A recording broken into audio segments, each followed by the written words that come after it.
an alleged chemical attack by the government of Syria, the regime of Bashar al-Assad.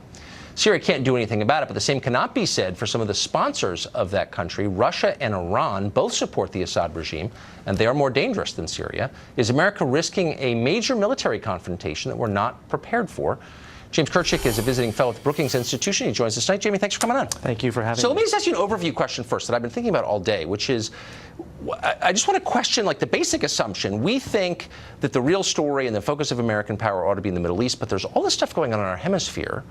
The drug war in Mexico, the collapse of Venezuela, the total disarray of El Salvador, a third of whose population now lives here, spreading Chinese influence in the Caribbean and Latin America.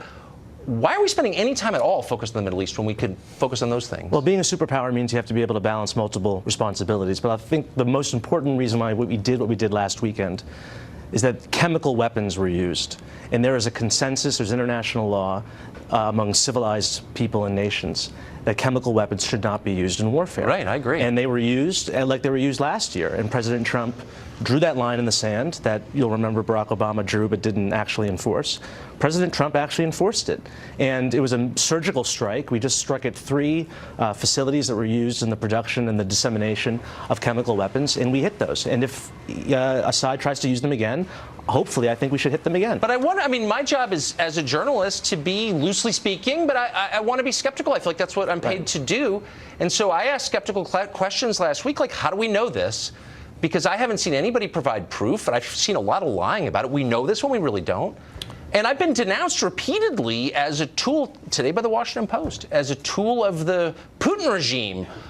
Shouldn't it make us nervous that we can't get a straight answer? How do we know this exactly? It's very difficult to actually get at the scene because the Russians and the Syrians are preventing officials from the OPCW, the office that's supposed to monitor the use of chemical weapons. They won't let them there. So that leaves you to question, why are the Russians and the Syrians preventing observers from accessing these sites if they have nothing to hide? Those are fair questions. There's other evidence, too. Okay, but those are fair questions. And by the way, I'm open-minded on this as in all things. Right. I just think before you launch a strike as punishment for an action, you'd better ascertain with near certainty that the person you're striking was responsible for it and convince the population of that.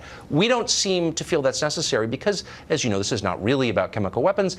It's about making certain that Russia, and particularly Iran, don't gain a permanent foothold there, right? Well, this attack was about chemical weapons. President Trump has made it pretty clear he doesn't want to spend much time or effort in Syria. Really? Because Nikki Haley announced just today that our purpose there is to, quote, monitor Iran, leaving no timetable. There's no congressional authorization for that.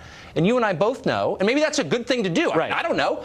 But we're being lied to. It's not really about chemical weapons, so why don't we No, it isn't. It is about chemical. Look, as far as this administration goes, it's hard to tell what's going on because the president says one thing one day. He says we're going to get out of Syria. We want nothing to do there anymore. And then a week later, we're bombing Syria because of the use of chemical weapons. Which makes us wonder, like, why is this not a pretext? Why is this not fake? That's the question I ask because it seems clearly fake. Shut up, Putin defender. That's the answer. Who do you think faked the attack? I literally have no idea, but twice in 1 year, the administration announces moves away from its policy of taking out Assad and withdrawing American troops, and within days each time, there's a chemical attack purportedly by the Assad government against its own population that is never proved.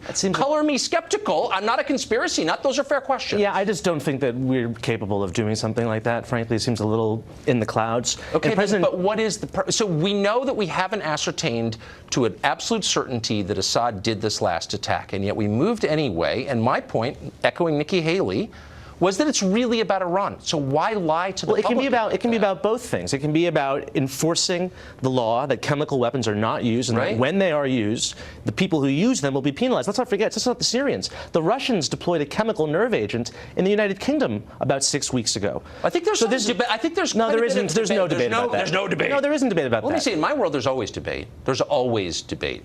Nothing is. Is there debate about the Holocaust? Is there debate about the moon landing? Please don't. Come on, let's. The moon landing. This just happened, and I think it's fair to ask skeptical questions, and those people who don't are either stupid or they are willfully ignorant of the fact that life is complicated. You should be skeptical, absolutely be skeptical, but there's a difference between being skeptical and entertaining conspiracy theories. I think it's quite clear that the Russians used a chemical nerve agent in the United Kingdom. Then why aren't we attacking Russia? Well, because they have nuclear weapons and could use them, so I don't think we're going to be... Good, well, on that... We're not going to be bombing Russia. But there are many things we can do short of bombing Russia to punish them for using a chemical nerve agent. All right. Jamie Kirchick, I'd like to end, because I'm a fan of yours. I just want to end on a note of agreement. We should not be bombing Russia. Yet. Thank you. Yeah. I'm sure we'll get there. Thanks.